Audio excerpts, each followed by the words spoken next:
Alright, so this is the tomato review for the Tlacolula yellow version. Now, I grown the regular standard Tlacolula variety of tomato. In fact, I got some of those growing this year in my greenhouse. And I'm probably going to do a review on them again this year. But this is the yellow version of it, and I figured I'd give this one a try, and sure enough, it is a yellow version of the Tlacolula. So, this is what it looks like. It's basically what they call a pear-shaped tomato with heavy fluting on it. And here's one. This one started to get the blight on it, unfortunately. So only thing I'm going to do with this is save seeds. But that's a good example as to what it should look like. This is what you should expect to see off of this tomato plant on average. Some of them were smaller. This plant took a beating this year. It got knocked over by the wind and got beat up, so it wasn't a heavy producer. But my experience with this tomato plant is I don't normally get too much tomatoes over a half dozen tomatoes off the plant in one season. Now, I could do a mid-season where you trim the plant down to the ground and let the new stems come up and possibly get a second harvest, but we're way too late for that. But it's generally not a very heavy producing tomato. This year I probably got about 8 or so tomatoes off this plant, but a few of them got either bitten by insects, either that, blossom end rot, or it was late blight that got onto them. It's very similar to what you see here. And once you get late blight or blight on your tomatoes, it just destroys your tomatoes. You can't use those tomatoes. So unfortunately I believe I threw at least 3-4 of them away, plus a few got knocked off during the wind. So and the way I got ruined, I got, beat on because of the environment around it. But generally, again, you're not going to see too much more than a half dozen to probably a dozen or so off this variety. And you might do better or worse depending on your climate.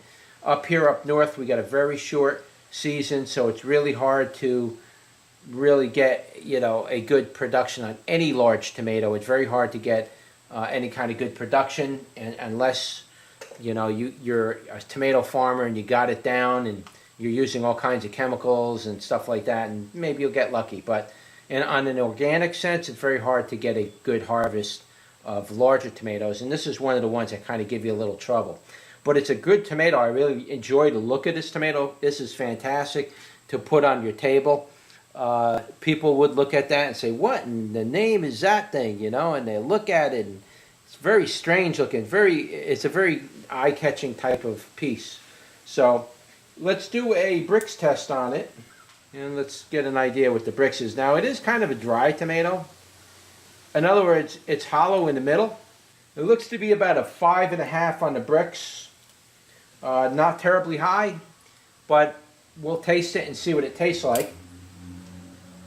We'll cut this one open and we'll show you the inside.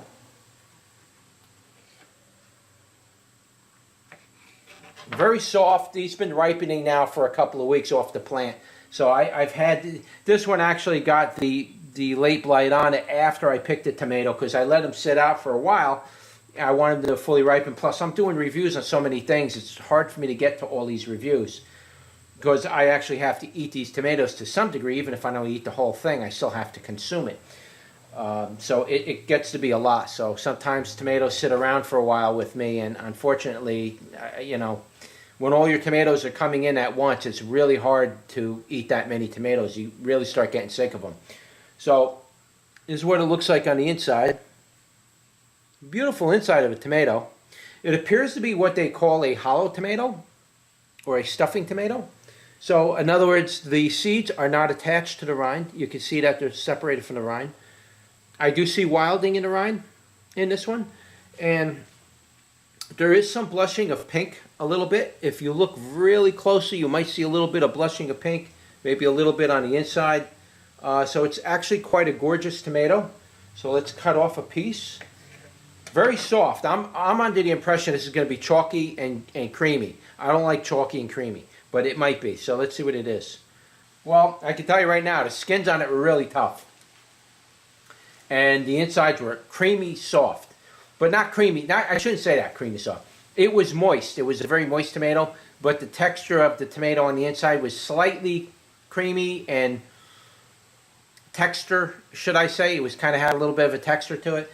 So it wasn't bad, but I just think that maybe what didn't do its best this year. I'm going to have to grow it for a couple of years and see if I can refine its growing conditions based on temperature and humidity, along with soil amendments. I could probably use a little more lime in the soil. I guess I didn't add enough lime this year. So I think there's a few changes that need to take place, but other than that, it's a great tasting tomato. It's got a very nice tangy flavor to it. Tangy wise, I'm going to say about 35 in the tangy. Sweetness was kind of on the low side. We'll say about 25 on the sweetness. And the bricks will confirm that. So it really wasn't bad. I'll take one more bite. It does have some kind of a smoky, not smoky, but like earthy tone to it a little bit. But it has a nice aftertaste as far as tomato flavor goes. Very nice. This would probably make a good soup, to be honest with you.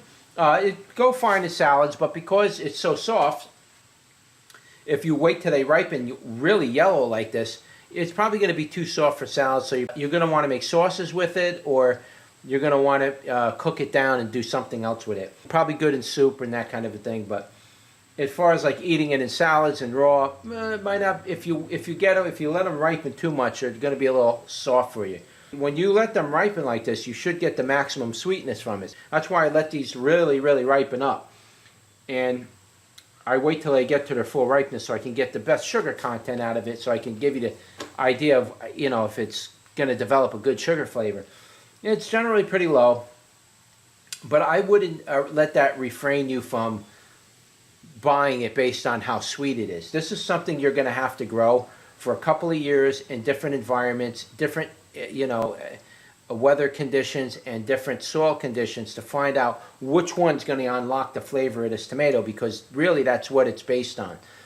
So next year we're going to try to add a lot more lime to the soil. We're going to grow the tomatoes in a much higher pH next year and see if we can bring the flavor up on some of these tomatoes based on that concept. So, but other than that, I mean, I believe this tomato was a regular leaf tomato. It's a Solanum lycopersicum. I don't even know why I'm telling you that, because they're almost all the same thing.